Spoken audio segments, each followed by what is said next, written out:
Hello everyone, I'm here, this is Olga Frankov here, and I'm joined by Caoimhe from Sweden, from sunny Sweden as it looks today.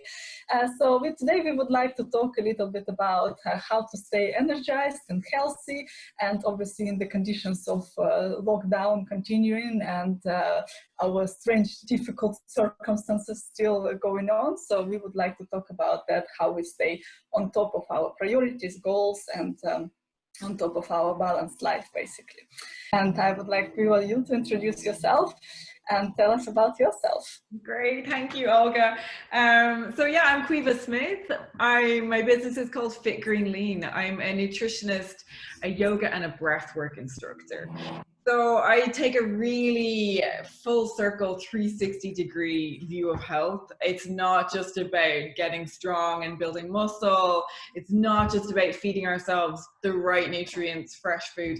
It's also so much about our mindset and how we can keep ourselves mentally strong and how we can affect our whole physical health as well through our behaviors and our thoughts. So I know that's where we merge definitely with our focus on positive mindset and how we can achieve so much through that.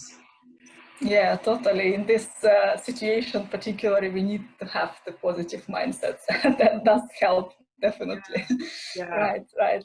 Okay, so if you can tell us a little bit about how you actually changed maybe your life in the moment and your habits maybe, and how your business in general, because obviously teaching yoga and doing nutrition work with people, so maybe this somehow different now over Zoom and online situation. Yeah, of course. So I work with corporates and individuals. So in a private setting, it can just be like us working together, or I work with families or sports teams, but also with businesses. And I suppose naturally with the changes that have happened with the pandemic and the majority of people, apart from essential workers, then working at home, I had to transition to doing a lot more of my work online. I already worked with people online, but for example, I hadn't actually done breathwork classes with more than 100 people online, whereas now that's what I've done for Danske Bank here, so we've been doing like online breathwork sessions for 106 people. I was hoping it would get the magic 108 yoga number, but we had a so this is something that wouldn't have happened before. I think it would have been very hard to convince people, to convince a very normal straight-laced corporate like Danske Bank that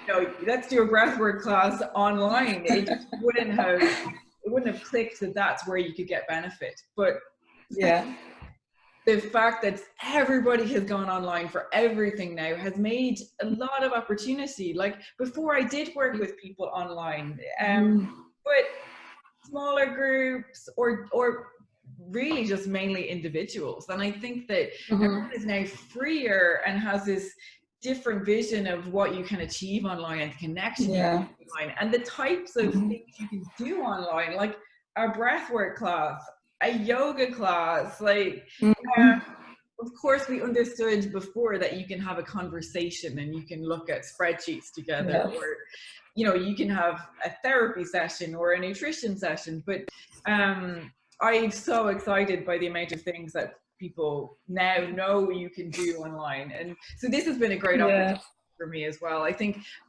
naturally it's a cannibalization, isn't it? Kind of, because, you can't do the in-person work, so then you have to transition online.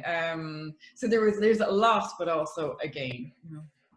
Yes, I guess for people it just made a big difference that they have to do it, right? So people are naturally avoidant, so whatever they are not familiar with, they will try to avoid change at any cost, right? But at the moment, obviously, everybody was forced into this situation. I think in Singapore, I started to do a lot more online sessions. In Hong Kong, it was in person, and then Singapore, I would get people lived like, or no, we worked like 2 or 3 blocks over, so like a 5-minute walk. Oh, really? But we would yeah, an online session. I think maybe Singapore, it was the benefit of it being so hot outside that people always were looking to like, get outside and get really sweaty. But even you know how hot it is.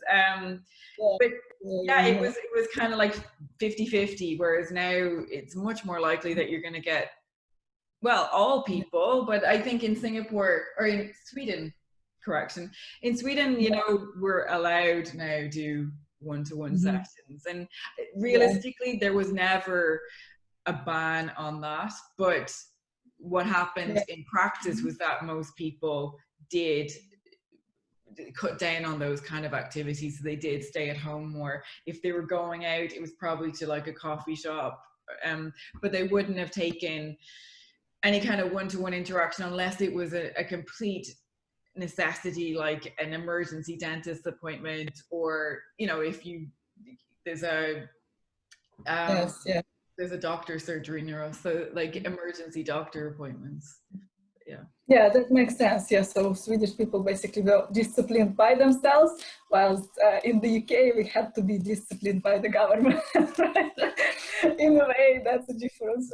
I know, but you know, like this is such a discussion point, because this is, I think, the 7th or the 8th country I've lived in, and from a visual point of view, like I'm from Europe, so it looks kind of similar, and you know, you would think it would be similar. It is the most different country I've lived in terms of culture. And so like we've been in Shanghai, Hong Kong, Singapore, all over Asia, and it's really different. So I think this is like, we're always talking about, what if they took this Swedish model and translated it on top of, from Ireland, on top, you know, into Ireland or the UK or whatever.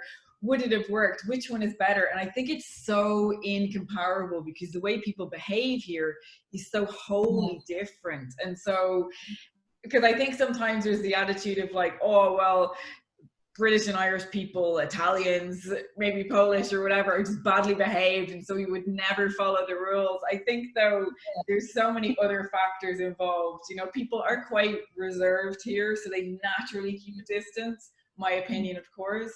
And so that's kind of why it worked for them, as well as many other factors. Great. So tell us a little bit more about your mindset and the general approach to life. So what kind of habits maybe you have in terms of like, this is how I adopt to new situations, how I change, and what mindset helps you to do that? Yeah, I know we've been talking about thinking outside the box, and I think this is the benefit to me of like thinking outside the box is that it's the only way that I was able to really, from a career point of view, and then, you know, just from a life point of view, connect with what is authentically me, to be able to think outside of the box and not just follow through those same patterns that maybe you see other people follow through in terms of their job. And if I follow through those, I know that I would never be able to do the kind of work that makes me happy, and to find out the kind of work that I wanted to do. And so it really is that kind of thinking outside the box mindset that helped me to do that. And so I know personally, I've kind of observed how I get into that state, how I get into that kind of positive thinking outside the box state, to become much more, I suppose, creative, inventive, aware, and have so much more motivation. So for me, this is how I can see the flow happening. I, first of all, am really hyper aware of when I feel dissatisfied, because I think for years in the jobs that I was in before, I worked in online marketing, and they were typical corporate jobs, but even probably a bit looser than your normal bank job or whatever. You know, it's a creative industry, so you have a bit more flexibility, even in terms of when you arrive at work, when you finish work. I think even within that space, I still felt a lot of dissatisfaction. And so since then, I've always been aware of looking at, well, what does this dissatisfaction mean for me? And I think sometimes for me, dissatisfaction is like an internal feeling, or it kind of has a physical manifestation. Like, have you ever sat there during the day and you kind of feel like you literally have itchy feet, or, you know, your legs are kind of got that restless leg thing? Like, I've become so aware of all of these manifestations of dissatisfaction in my life, as well as looking at things like, you know, you can look in more practical terms of having maybe done an event, and then I can look at a spreadsheet and see how much money I made from the event, or how many people attended, and you can look in a very practical, visual way of like, oh, well, I'm not happy with that, so there is a dissatisfaction. So I kind of look at both those more physical woo-woo versions of dissatisfaction, as well as the hard facts. And when I see that, and when it repeats, I then know I need to pay attention to this. So an example relatively recently for me was that I was doing one complimentary yoga class per week. This is not new to me. I will always do something. So in Singapore, it was more that I would do like a health talk, a wellness talk. I used to run a meetup, and we'd get different people along every week, and I really felt the value in kind of sharing what I knew. And so here in Sweden, I started to do a free class, and I really enjoyed it. It was community class where I worked, and I loved meeting the people, and because I was new here, it was great to like get to know the culture and all that, those kind of benefits. But I noticed like the last few weeks when I was running it, I just would, after I finished it, I would have this sense of dissatisfaction, or this itchy sense, and it was very physical for me then. And I just to force myself to get on with my work and be like, I don't know, maybe it's too much adrenaline, maybe it's this, maybe I need to whatever, drink some water. But I noticed like I think it was the second last class that I actually taught, I got that sense of dissatisfaction during the class, and it was just, I hope people didn't notice, but I was just so itchy. I just didn't really, and I think afterwards I dug into it a bit more. So I used to have this old habit, Olga, of like putting my dissatisfaction to bed. Like I would just ignore it, you know, because you need to get on with your day, and it's a feeling. So just forget about it, you know. So I'm going to power through it.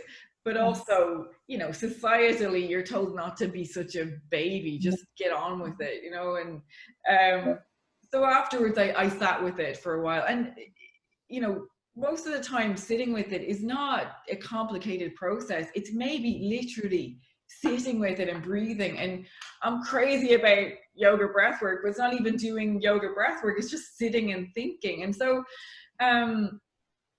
yeah, digging into dissatisfaction and being honest with myself, you know, I realized that one, I think I'd done it for so long that for some reason it wasn't fulfilling what I needed to do with my time anymore. And I know I need to do something which is for people like in a charity situation. Like, so now when things are back to normal, I'm volunteering at a women's shelter. Like on paper, of course, it sounds more altruistic, but I know that I'll get more satisfaction from that because those women need it more. They can't afford it. And so, you know, I can see that there's a solution there by giving myself the time. And I think that was my first thing. It's like allow yourself the time to sit with the dissatisfaction. Then I always give myself time to generate the ideas. And so I know one of my, you know, you get to a certain age and you start to learn what your skill sets are. One is coming up with ideas, but then the third thing is to like cull those ideas, like purge, go through the list and get rid of all the ones that are not aligned with what I really want to do. Because I can get one of my other plus points is being passionate, and so I can get really passionate about something, but then, you know, it's a diversion. And so the third thing is to get rid of most of those ideas, you know, or if I really can't get rid of it, then I'll put it on like a future list, and then if it works in that way. And that's really helped. Those 3 steps you know, are the core of what really helped me to like direct mainly my work. And then I think the fourth thing to get into a positive mindset is to really connect with people and to really learn from people. So I know from our conversations, even when we met for sushi, like I've learned so much from you, and like just the benefit of connecting is incredible. And if you get the benefit of being able to merge, you know, a positive kind of work related connection with, you know, also enjoying a friendship, it's even more beneficial. And the last thing to get into that kind of positive mindset, to make changes, is to keep myself in a discomfort zone. So this sounds funny, but to, you know, force myself into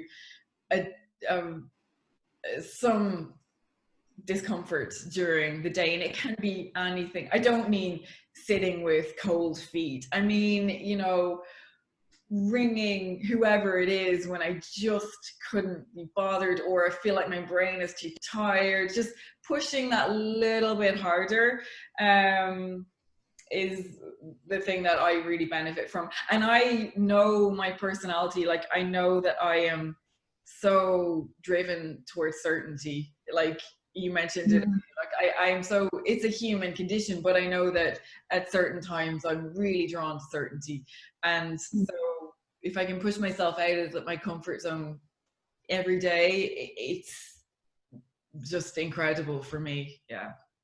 Yeah, no, I do understand. It's we all need to be aware of that. Our natural default position. If certainty is our priority value, let's say, we will never obviously be able to move any further in life. Yeah, we will never achieve anything, right? I've actually printed up the 6 human needs, as a lot of motivational speakers speak about them. I know Tony Robbins talks about them, but I've put them on my wall just because I get locked into loops of certain thinking, and like it seems so real that if I can just reflect on them instantly rather than having to think to myself, which one is this? And if I can just go, all right, yeah, I'm trying to seek certainty, or I'm trying to seek way too much novelty, because like I drive my husband mad. I'm like, every, you know, if it's the weekend, what different wild thing are we going to do today? But you know, so he's like, we'll just do what we did last weekend because it worked. I'm like, no. So how could we possibly do the same thing, right? Yeah, totally. What about you? How do you get yourself into a positive mindset? It's the same thing. It's a lot of thinking, obviously, a lot of, but mainly physical movement, I would say, for me. So just like getting up and doing something, and mainly for me, sport is does a lot of positivity, and walking with my dog even. My dog is amazing. Having a pet at home is already like a massive positive thing. So being outside of whatever you're doing, because sometimes if we are set in front of our computer, trying to push through some kind of difficult task, or even like getting some creative task done, is sometimes so difficult. And if you're just sitting there trying to push through, you will never get there. But if you just distract yourself with something different, some different activity. I recently heard actually an interesting idea as well, something that's, you know, if you are struggling with some kind of problem, go away from it, learn some completely different subject on a different industry, in a different topic, something completely different, and then come back to your problem. You might have a completely fresh opinion about it, fresh look. I was like, oh, that's cool. I do love it. You just need someone sometimes to like give you the doorway, and then you can go, oh yeah, either I'll try that, I've never tried it before, or you know what, I do that, and whenever I do it, it really works. Like, Yes, yeah. So in terms of your approach to life, so we talked, and obviously, like, how do you look at life, and if you set your goals, like if you have some kind of set in stone goals, as we say, or New Year's resolutions? I know we've talked about it a little bit, so you can tell us what your approach to this is, and what do you see as balanced life for yourself in general? Yeah, good questions, and they're always relevant. Like, and I think sometimes the answers can develop and change as the person develops and changes, because we're so dynamic as people. And I think all of us having gone from what was our normal life to then our normal lives during lockdown or whatever, to now transitioning to a new normal life, whatever we were using as our foundations for each of these things, you know, will change. And I think it's so great to give ourselves that space. I know for me, in terms of achieving what I want to achieve, I love breaking things down like into numbers, steps. I know I have, well, you spoke about exercise as being something that helps you to get your into a positive mindset. I definitely have anchors, and we know we've mentioned this before, but anchors during my day, which I know I just can't live without. And it's not just that I've decided that, oh, well, mine is exercise to begin with. Exercise and healthy food. Healthy food, if I'm at home, or even if I'm out and about and I have choices, then I will always have that available to me. But exercise is something that for a long time I kind of denied that I would need it as much as I do. Whereas now it's just become such a part of my life. I've recognized that I just don't live a good day if I haven't exercised. This is, a lot of it's to do with, like, you know, your neurochemicals get revved up, you get your endorphins into the right space. My blood sugar, if I don't exercise, it's all over the place, you know, up and down. But once I exercise, I'm perfect and stable from that point of view. So it just works for me in so many different ways. It also gives me a really good daily structure, that I like to exercise in the morning time. And so once I do that, it's like a huge tick box. My body feels good, my mind feels good, and I'm set to go. And psychologically also, I suppose I have achieved something, or psychologically, I don't have something later on in the day that I know I need to make time for. So that having that anchor. And so I highly recommend that everybody takes a little bit of time.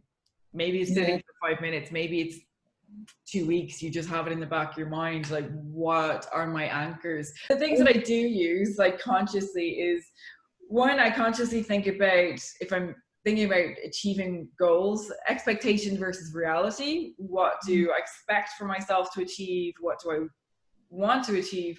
And what is actually realistic? And I think I used to think that if I thought about what was realistic, it fell into this space of compromise, of, oh, well, you're just not being ambitious enough if you think realistically, you know, you're just not trying hard enough. Or I then have this background mental chat of, yeah, you know what, you should settle for less because you're not meant to do the good stuff. And so it's like this really complicated but probably simple, you know, back and forth. So I'm just much clearer about what my expectations are. If I'm trying to achieve a goal, I'll try to be really focused on whether it's in line with my overall objectives, because like, we're here sitting chatting, and I'm so enjoying this, and it is so part of what I'm about, like sharing our knowledge with people and connecting. But, you know, I've been asked to do other talks, and it's just not, I would love to do it, but it's not in line with where I want to go. And it's just, so then you just have to be quite strict and say no to things. So I think that expectation reality thing, I've given two sides of. One is in terms of yourself, what you expect of yourself, so be realistic. And then the other thing is to just choose things which are realistically in line with what you want to achieve.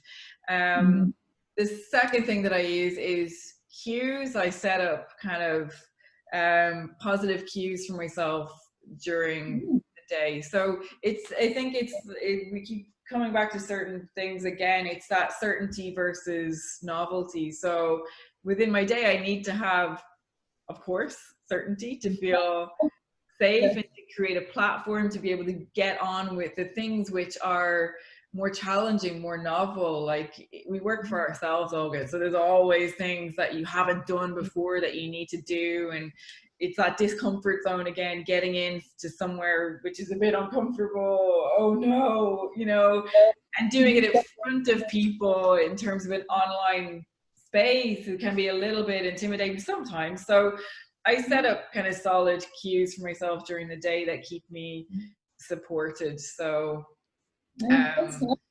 yeah. What kind of cues can you share? How exactly it looks like, the process? Yeah, I suppose they fall into different categories. They might seem unrelated, but you know, simple things are I will use timers on my phone. I also have a great habit of setting timers and then ignoring them if they're not important enough to me. So yeah, it's that expectation versus reality. I expect that, or I love the idea that I will have all these timers going off on my phone, and when it goes off, I'll instantly meditate because it says meditate, you know, whereas I'm like, I just ignore it.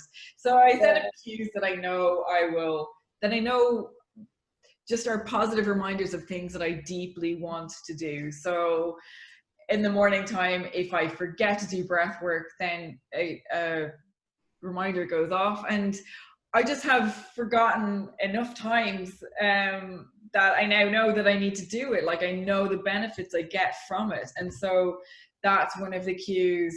I'll also I have it, if I'm working from home, I just have like an 11 a.m. thing that if I haven't been outside of the house by 11 a.m., I know that from experience, if I don't get out and get some daylight, it's just a downward slope. I can convince myself it won't be, but it kind of is. And so I have these kind of helpful cues that help me during the day. I also use like a Pomodoro timer, which is 25 minutes on, 5 minutes off.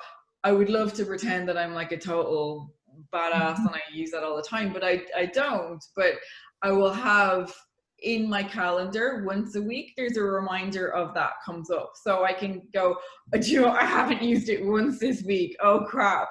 I will go back and use it. So yeah, just to support myself in that way. And then I also really focus on being aware of what my types of productivity are over the day. So I highly recommend that everybody visits this.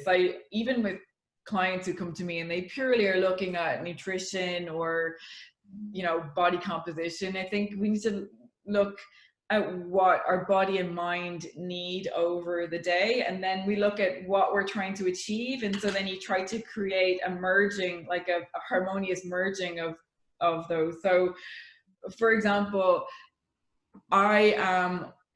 everybody, if I need to contact people, I have to do it in the morning time. There's something happens to me like in the evening time, I just get a bit more like, I have more thoughts around writing an email. Is this right? Is this wrong? In the morning time, there's no thoughts. It's just pure like bang it out, brilliant. And I'm much more energizing, I think, to like my clients and things when I'm in that authentic buzz state. Whereas if I'm editing an email 5 times over and then you read it, it's not natural. It takes so much more energy. Also for me, like planning and things, I plan in the morning time. I can plan in the evening time too, but I think morning time is good for me. And then I know that like afternoon for me mentally, understanding my type of productivity is more for things like editing footage or editing videos, things that I can be quite quiet at and they're not so mentally taxing. It involves kind of like comfortable creativity rather than, you know, uncomfortable. Bigger energy boosts. Yes. Yeah.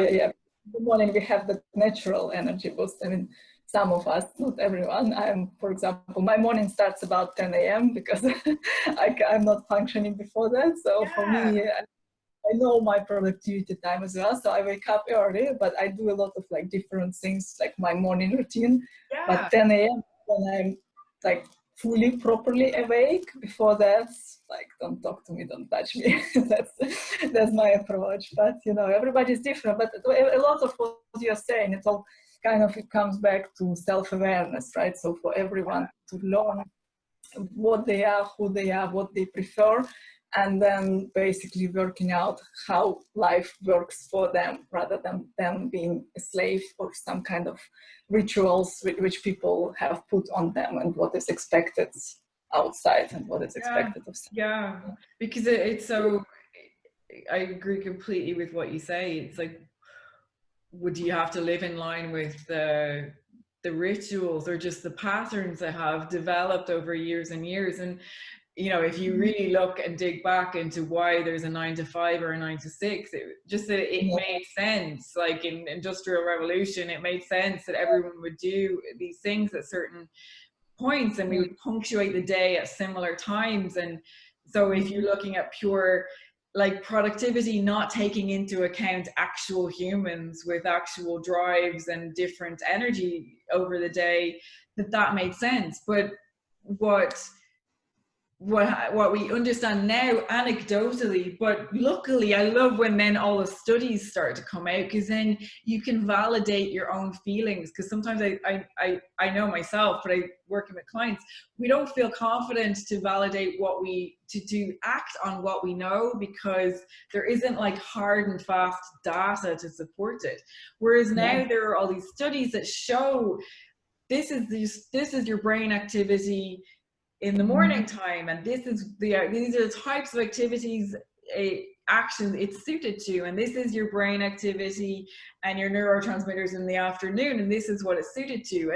And if you spend 30 minutes at the right time, it's the same as 3 hours at the wrong time. And so you can be like, well, oh yeah, I'm so about productivity and being effective, so that's how I'll work, rather than all this pressure of like, well, I can't be at my desk at 8:30, so I must be lazy, because I see all these other people on the tube at like 7:30 and they're grinding. But are they productive?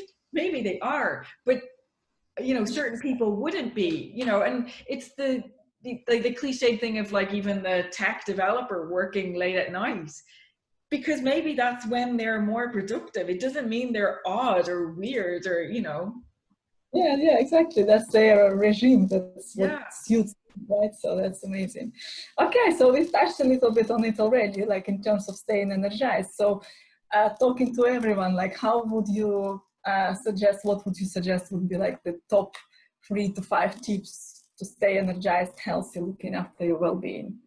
I kind of always come back to the same ones that one work for me, but have worked for all of my clients as well. Of course, we all find our own nuanced versions of them, but these, just as human beings, these I believe really work. So if you're looking at like a daily routine, which is you know, our lives are just made of days, so we need to work on our days and make those as happy, productive, and as they can be, and as flow as much as they can. Number one is, I think, even if you feel like a nighttime person, to get up early. So if you're and you work at night, you know, I mean that you have your own, you can choose your own schedule, and you tend to work later at night, and you normally get up at 10, maybe get yourself up at 9 and get moving a little bit earlier. I know for me, I like to get up early,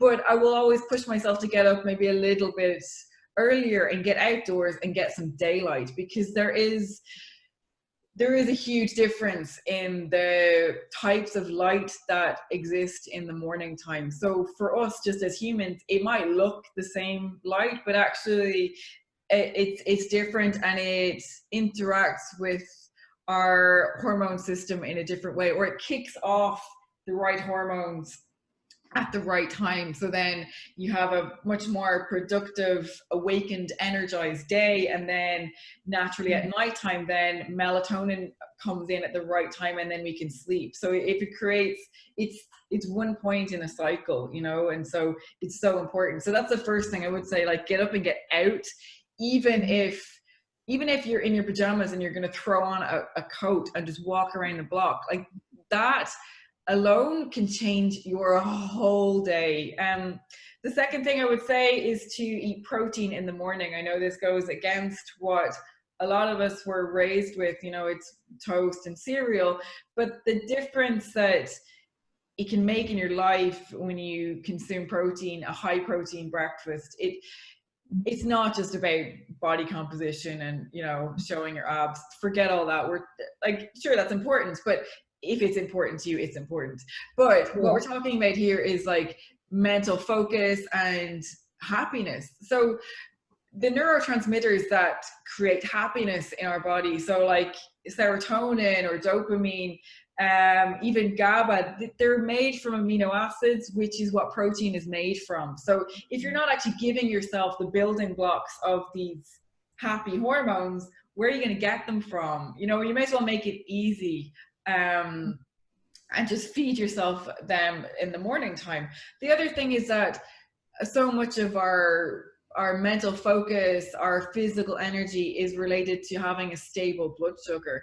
And so protein is like the primary macros being carbs, protein, fat, you know, fiber even, that's going to help to give all of us, regardless of our physiology, a better chance of having a stable blood sugar over the day. So those are the two reasons. So number one, get up and get out, get some light. Number two, eat protein. I would say number three is to get moving. I know that some people prefer to exercise in the evening. So if you're doing your exercise, cool, do it in the evening, but definitely move your body in the morning time. Again, we've already said, like, movement is how your body generates the endorphins that it needs to get happy, to get your focus going.